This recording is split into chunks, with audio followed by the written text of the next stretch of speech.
Just woke up from a ever so lovely nap. Me and Bruce took a nap today. I never take naps. I always wake up feeling disoriented. But I read something online about a coffee nap. You drink some coffee, you knock out, you wake back up, you're refreshed. And I've been juicing and watering today, and I actually did that, and it actually worked. I actually feel pretty good. So since I'm feeling good, it's only right I share this story with you. I know I said I'm going to post something a little bit more deep, but with today being April 1st, April Fool's, it is only right. It is imperative. Y'all peep that vocabulary word. Shout out to Louisiana Tech. It is imperative that I share, and I hope I use that in the right context, but whatever. That I share this story with you because it's one of my favorite stories. I don't think I've ever told it on the internet. I know some of my close friends and coworkers have heard it, but classic story, true story. No lies will be told in this story. All truth. And it's actually pretty funny. I think so, at least. So let's get into it. Let's take it back to 2009. 2009, I moved to Orange County, California. And when you live with and are around guys like DJ Sophus, Nate, Tez Henry, Devin, Kale, KT, T-Money, John Lee, Biggie, shout out to all y'all. I know I'm missing some people. But you realize, and even when I went to Louisiana Tech, same vibe. You realize that, you don't know if you are there to play football and go to school, or if that's where people are working on their comedic careers. Because it was always a freaking comedy house. Everything was always a joke, a prank. Every hour, every ounce of the day. Nobody took life serious at all. I was probably the most mellow, chilled out, low energy person of the group. So when you're around that, you kind of build like this callous and immune system to getting pranked and joked on, especially on April Fool's. So now that I've set the scene there, let's fast forward to 2015, April 1st, 2015. I am living in Shreveport, Louisiana, working at a car dealership. I won't say the name. Normal day, get to work. We had meetings every morning at 7:45. Every day. Why? I don't know. We talked about the same crap. I don't know. It was stupid. But I go to the meeting, come back downstairs, getting the day going, and I get paged to the office. And typically when you get paged to the office, it sounds like this. Boom. Malon Lee, you need it to the sales tower. Malon Lee, you need it to the sales tower. So I get paged to the office. And normally it's something small. Hey, did you call such and such back? Hey, I need you to go and do this. Hey, do you mind doing this? Or, hey, you saw the game last night? Some simple work stuff, right? So I walk up there and yo, what's up? And it was like, oh, Blake needs to see you in the office. I'm like, what? Blake never meets with me, but okay, whatever. So I peek my head. I don't even go in and sit down. He's in the main office. I peek my head in. Yo, what's good? Oh, yeah, come in, close the door, and grab a seat. Okay, it's a little weird. So I go in there, sit down. He's finishing whatever on his laptop, closes it. And he was like, I'm going to just get straight to it, man. We've decided we can go in a different direction. Things are going to work out with us going forward. We've enjoyed our time with you here, but it's time to move on. And just wanted to let you know that your check will be available on the 8th. And good luck with the rest of your career type stuff. Yada, yada, yada. You know what I'm thinking, right? You ain't getting me, buddy. It's April Fool's. You ain't getting me because I know you're going to get back on the intercom when I go back to my desk thinking I got fired. April Fool's. No, you're not getting me. So I don't give my man no rebuttal. I don't argue. I don't even ask why. I simply said, okay, And it was crazy because everything at work had been cool. Like everything at work, like we had our upside downs and we kind of got into it, like where it was a certain period where things that were going on that like I saw that was going on behind the scenes, and I saw that some of it wasn't fair, it was unethical.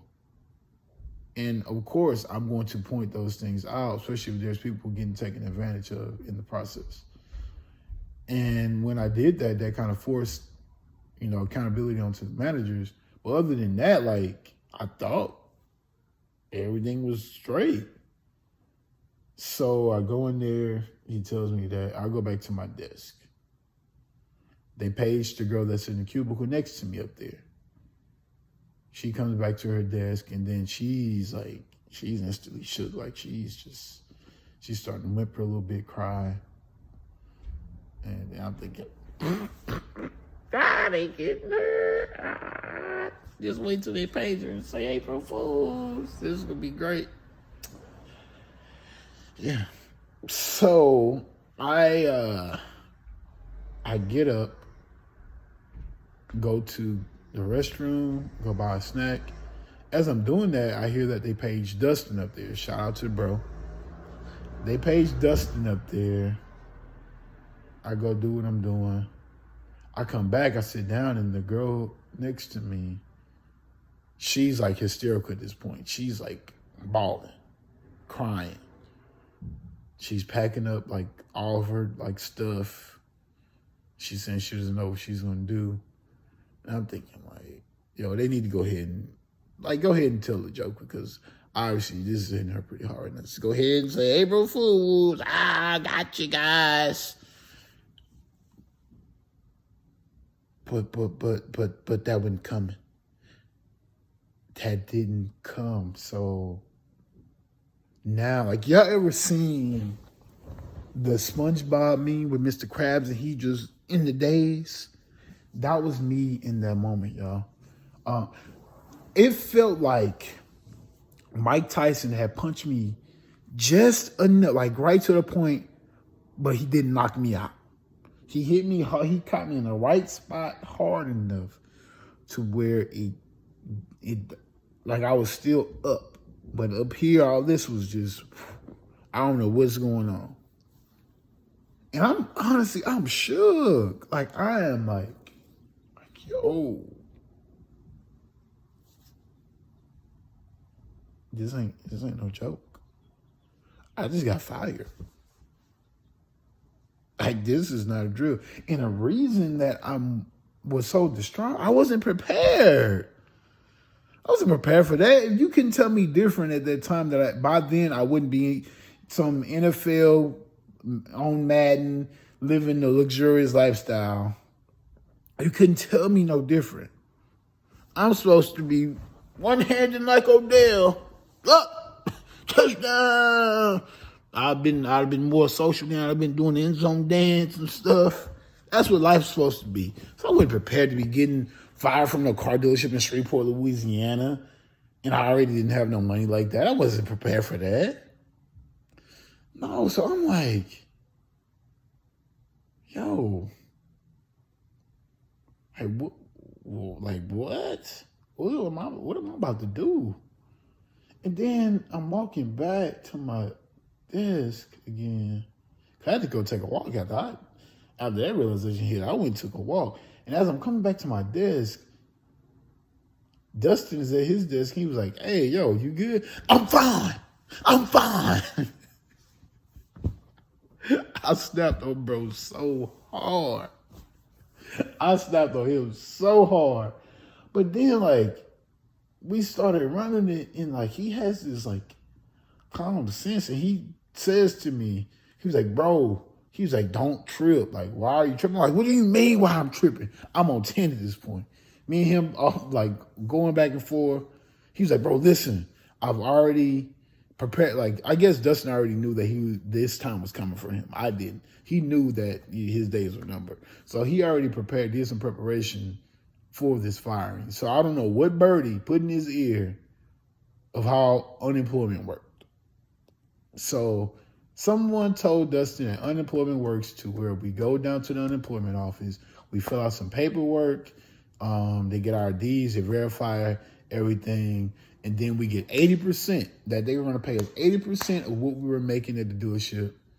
And then he was explaining everything. It was all making sense. And then he was like, yeah, he was like, bro, I already hit up the homie. He owns like 2 gas stations, one in Bossier, one in Shreveport. He said we can work a couple hours here and there. That'll help us make something back until we find something else, bro. We good. Don't trip. It's actually a good thing.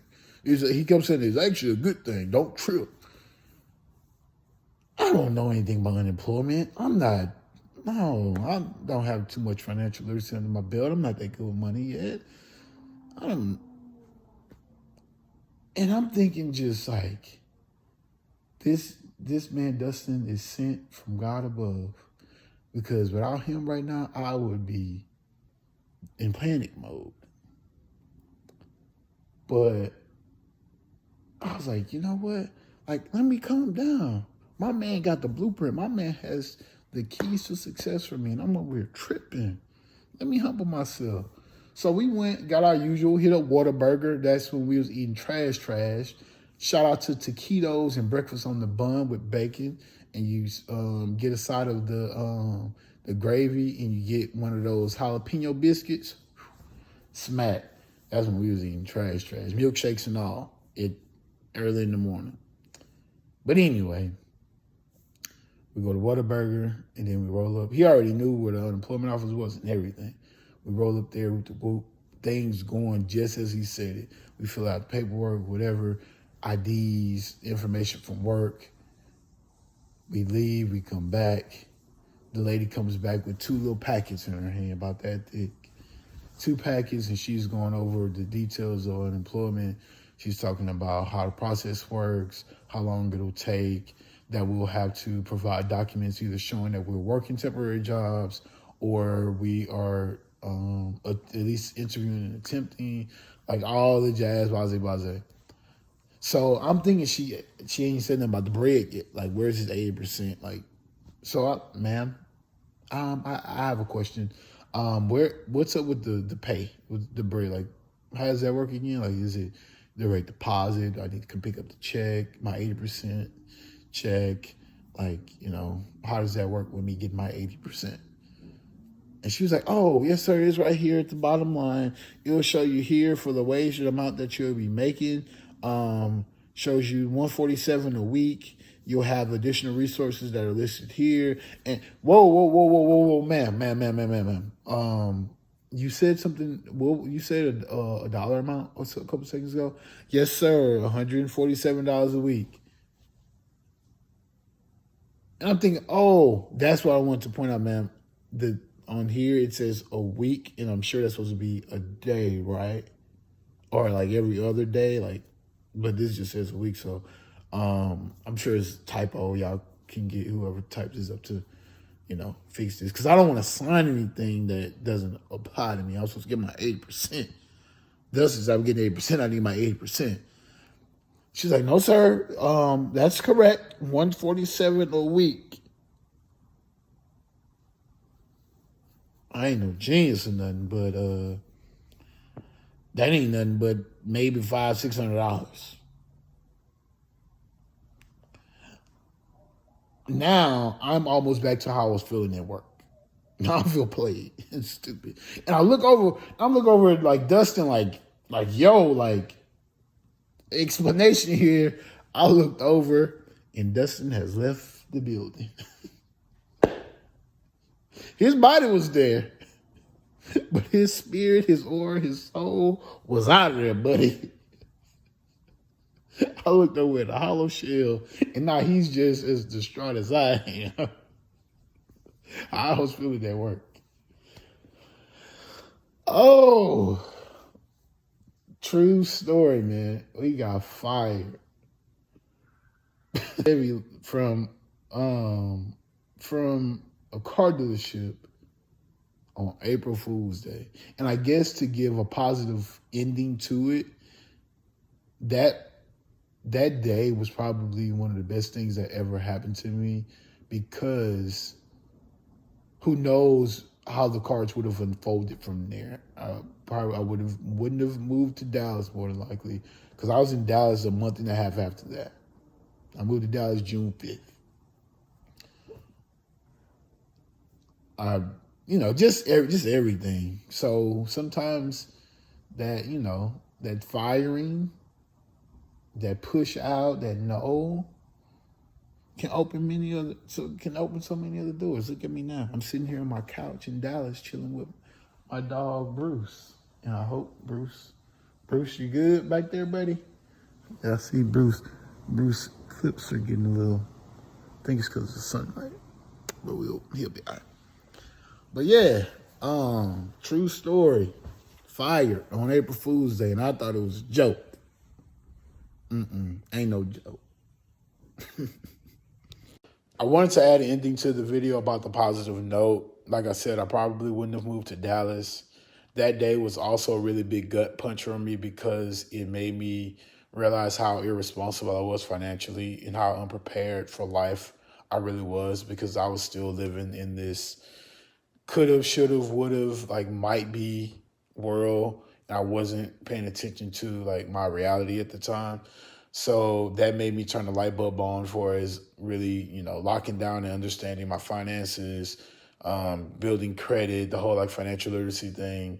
And it was also like a reality check, like legit reality check, which now I'm thankful for, because through it all, there's been a lot more like positive gains or good than bad in the situation. So yeah, you just never know. April Fools can change your life like it did for me. So, and you get a video out of it. Everybody wins. But appreciate you for watching. Until next time, peace.